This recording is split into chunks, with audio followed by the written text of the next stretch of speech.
je tiens à remercier le Conseil spécial, à travers lui le président de la République, de m'avoir associé à ces consultations visant à mettre en place le gouvernement d'union nationale.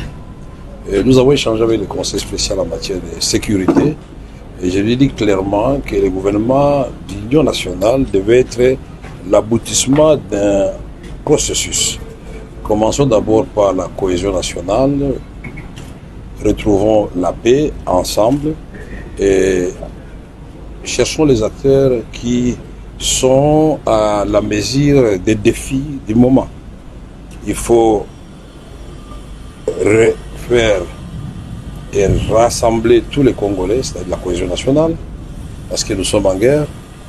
2, nous devons faire en sorte que l'objectif de la paix soit l'objectif numéro 1 pour recouvrer l'intégrité territoriale de notre pays, pour recouvrer la souveraineté de notre pays et mettre fin à la guerre. Et pour cela, la démarche est simple. Il faut d'abord identifier qui sont les protagonistes.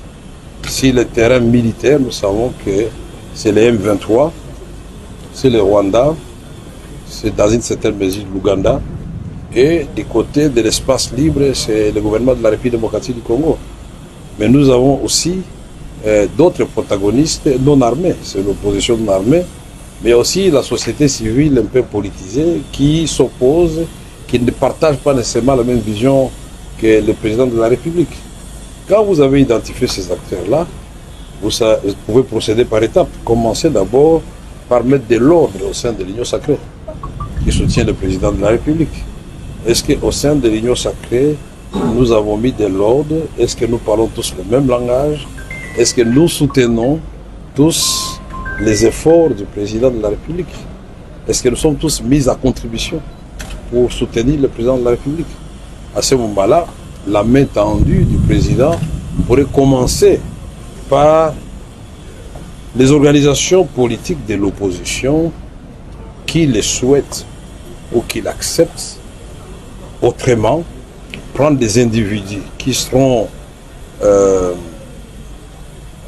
rejetés au lendemain des publications du gouvernement, ça fait débauchage et ça ne peut pas marcher. Et donc nous saluons cette démarche du président de la République qui est aujourd'hui entreprise par le Conseil spécial sur l'État en matière de sécurité, le professeur Libéral, que je connais très bien, et je crois qu'il va réussir cette démarche. Et moi, je conseille que nous puissions y aller par étapes. On peut former un gouvernement de cohésion nationale et de paix en lui fixant des missions précises qu'on peut évaluer tous les 3 mois. Mais maintenant, il faut définir ensemble avec le Conseil spécial quels sont les piliers qui vont sous-tendre ce gouvernement d'union nationale. Et très rapidement, dans un processus fiable. Nous avons déjà Luanda, Nairobi, nous avons la Cinco. Comment le Conseil spécial de l'État en matière de sécurité va faire la mixture de tout cela pour avoir les sons de cloche des uns des autres, de façon à ce que nous opérions la magie de rappeler nos amis du M23 vers la patrie et de poser les armes pour qu'ensemble on reconstruise la République démocratique du Congo. Et qu'on dise au Rwanda, on ne va pas vous déplacer là-bas, et à l'Ouganda, nous sommes des voisins, on va les demeurer jusqu'à la fin du monde. Et il vaut mieux vivre en bonne entente qu'être des protagonistes chaque jour.